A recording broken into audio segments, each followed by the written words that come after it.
Hello! Siyempre, may pasalubong kami sa'yo. Oh my God. No way pa. Lanban Valley Flats.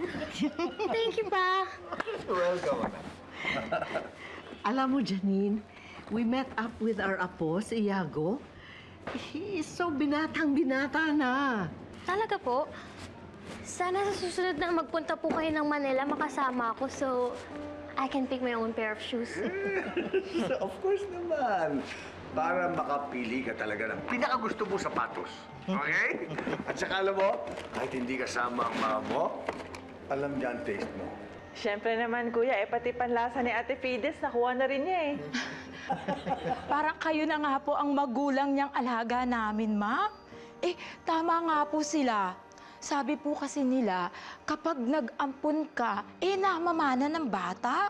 Ma'am, may lumapit na po ba sa inyo at nagsabing tunay na magulang nito ni Janet? Wala pa.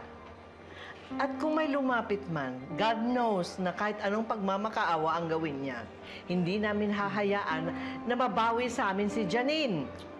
Magkadamandahan na. She's our daughter. Our good daughter. Halika na, Fernando. Oh. Let's treat Janine to that new restaurant sa bayan. Kasi hindi ako nagluto, kaya Jack na walang masarap na makakain dito sa bahay. Ma'am, nagluto po ako. Precisely. Kaya pakakainin ko sila sa labas dahil ikaw ang nagluto. Halika na, halika na. Iakyat yan sa room ko, ha?